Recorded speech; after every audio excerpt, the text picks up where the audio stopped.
জলকে কিচেন থেকে আবার সবাইকে স্বাগত। কেমন আছো সবাই? আজকে আমি আরেকটা এপিসোড বানাবো।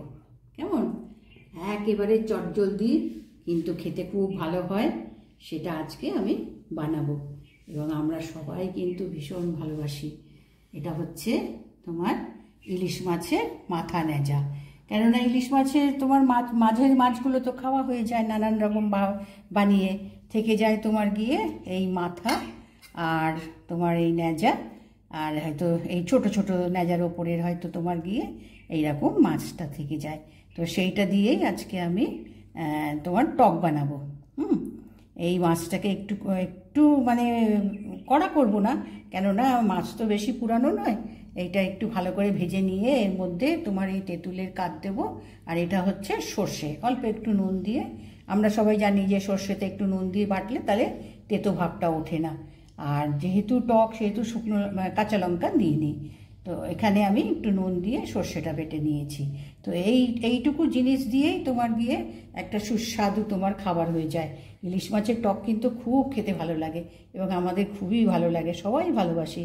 কে কে ভালোবাসো নিশ্চয়ই আমাকে জানিও এবং করে খাও কি না। কেননা এই যে ইলিশ মাছের মাথাগুলো, এগুলো তো শুকনো, এগুলো তো আর কিছু থাকে না, ফেলে তো দেবো না, এত দাম দিয়ে আমরা কিনে নিয়ে আসি, তো এটা নিশ্চয়ই আমরা ফেলে দেবো না। তো এইভাবে আমরা খাই। বা কোনো সময় তোমার গিয়ে ইলিশ মাছের মাথা বেশি কিনে নিয়ে এসে, যেটা তোমার কলকাতা শহরে পাওয়া যায় আলাদা ইলিশ মাছের মাথা, তারপরে নেজাগুলো সব যেগুলো মাঝখান থেকে বিক্রি হয় তখন তোমার কচু শাক দিয়ে রান্না হয়। তো আজকে আমি সেই দিয়ে টকটা বানাবো। তো শুরু করি কেমন? প্রথমে আমি এখানে একটু হলুদ দেবো, এখানে একটু হলুদ দেবো, বেশি না, কারণ এটা ভেজে তো তোমার ঝোল হবে, অল্প একটু মানে কালারটা একটু যাতে ভালো আসে। নুন হলুদ দিলাম। আর এদিকে আমি কড়াই বসিয়ে দিয়েছি, কেমন গ্যাসে বসিয়ে দিয়েছি। আর আজকে তোমার ইলিশ মাছের টক তো সেই জন্য সর্ষের তেল দিয়েই বানাবো। কেমন এই বোতলের এই সর্ষের তেল, ফরচুন কাচ্চিখানি, এই সর্ষের তেল দিয়েই বানাবো। কেননা মাছ সবসময়, আর বিশেষ করে ইলিশ মাছ তোমার সর্ষের তেল দিয়েই বানাতে হবে। সর্ষের তেলটা ঢেলে দিই। তেলটা ভালো গরম করে নিয়েছি। এবার এখানে মাছগুলো সব ভেজে নেব। কেমন বেশি তো নেই, এই অল্পই আছে, একটা একটু বড় মাছ আছে, আর সবই তোমার গিয়ে নেজার পোর্শন আর মাথাটা।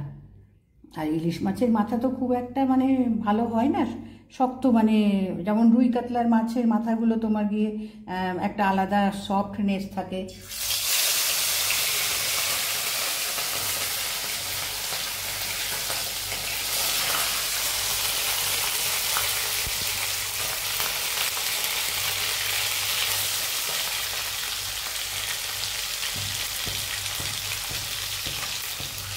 এবার এভাবে আমি এগুলো ভিজে নিই। কেমন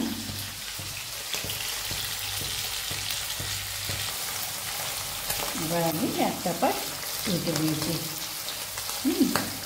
বেশি পুরানো না, এটা তো তোমার গিয়ে মানে দু তিন দিন আগে আমি নিয়ে এসেছি।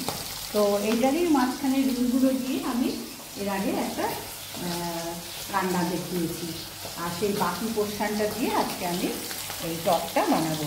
তো এটা আমি এখন তুলে দিচ্ছি। বেশি কড়া করবো না, ইলিশ মাছ তো বেশি কড়া করলে ভালো লাগে না খেতে। এবার মাছটা আমি ভেজে তুলে নিয়েছি, ঠিক আছে। এখন আমি এর মধ্যে, গ্যাসটা কমিয়ে দিয়েছি, এখন আমি এর মধ্যে এই দুটো শুকনো লঙ্কা দেব। মানে বেশি ঝাল হবে না, কিন্তু একটা বেশ ভাজা গন্ধ হবে। আর এর মধ্যে আমি এবার এই যে তেঁতুলটা দেখো আমি ভিজিয়ে রেখেছিলাম জলে, কেমন এই তেঁতুলটা একটু মানে চটকে নিয়ে জলটা বের করেছি, এটা একটু ছেঁকে নেব।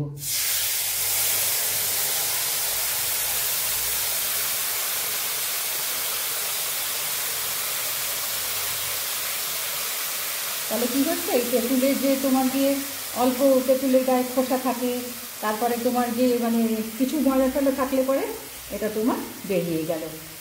এটা আমি বার করে নিলাম। এবার এই সর্ষেরটা দেবো, সর্ষেটাও একটু ছেঁকে দেবো, কেননা এর যে খোসাটা আছে সেই খোসাটা এর মধ্যে থেকে না পড়ে। খোসাটা দেখতেও ভালো লাগবে না, খোসা খোসা মতন হয়ে যাবে, আর তোমার গিয়ে অনেকে খোসা সহ্য হয় না, সেই জন্য এটাকেও আমি ছেঁকে দিলাম। এবার এর মধ্যে নুন দেবো, খুব অল্প দেবো, কেননা আমি সর্ষেতে একটু নুন দিয়েছি, আর আর তোমার মাছ ভেজেছি তাতেও একটু নুন দিয়েছি, সুতরাং নুনটা খুব সাবধানে দিতে হবে।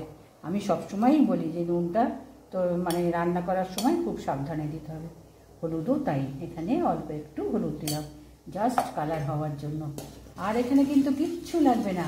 আর একটু তোমার চিনি দেবো, কেননা টক আর নুনটাকে ব্যালেন্স করার জন্য এখানে 1 চামচ চিনি দেবো।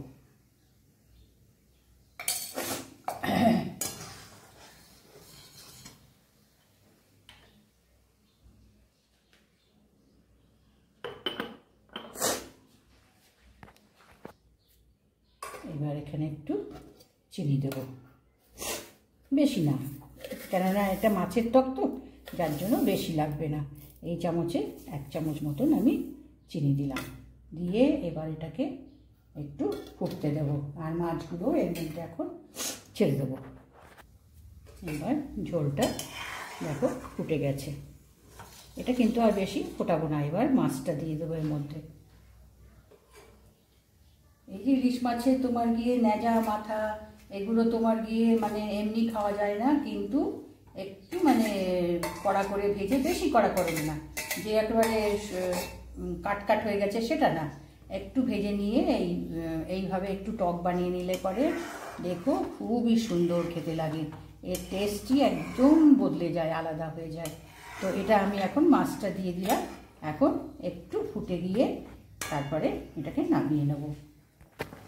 এবার দেখো ঝোল ঘন হয়ে গেছে। হ্যাঁ,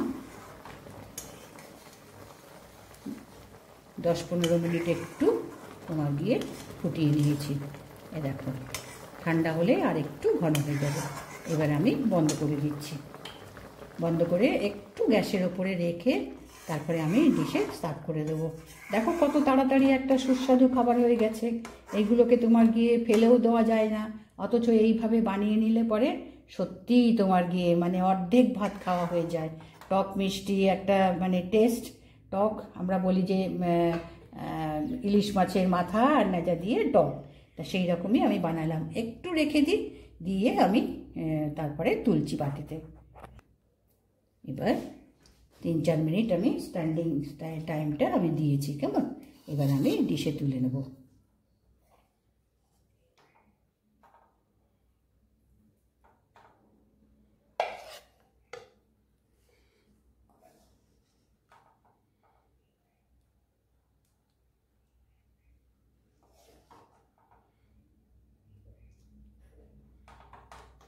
এই যে ইলিশ মাছের যে টক না, এটা তোমার গিয়ে মানে আমাদের বাঙালি ঘরে এই ইলিশ মাছের লাস্ট দিয়ে টক হয়, অন্য সব মাছেরও হয়, ছোট ছোট মাছের দিয়েও টক হয়, কিন্তু এই ইলিশ মাছের টকের একটা আলাদাই আস্বাদ হয়, কেননা ইলিশ মাছের একটা আলাদা সুন্দর টেস্ট আছে, সেই জন্য এর টকের টেস্টটাও তোমার গিয়ে ভীষণ ভালো হয়, এবং আমাদের সমস্ত ঘরে ঘরে করে কিন্তু, জানো তো। এই তোমার গিয়ে মানে আজকে আমি তোমার গিয়ে একটু সর্ষে বাটা দিয়েছি, এটা যদি পছন্দ না হয় তো দিলে না, এমনি তোমার গিয়ে সর্ষে শুকনো লঙ্কা ফোড়ন দিয়েও কিন্তু এই টকটা বানানো হয়, আর খেতে খুবই ভালো হয়, খুবই সুস্বাদু হয়। তো দেখো আমি চটপট তোমার বানানো হয়ে গেল ইলিশ মাছের টক। আজকে তো তোমার গিয়ে প্রত্যেকেরই আমাদের ঘরে, হ্যাঁ কাঁটা আছে, ইলিশ মাছের কাঁটা আছে সেটা তো নিশ্চয়ই, তবুও আমরা ইলিশ মাছ খেতে খুবই ভালোবাসি, খুবই পছন্দ করি।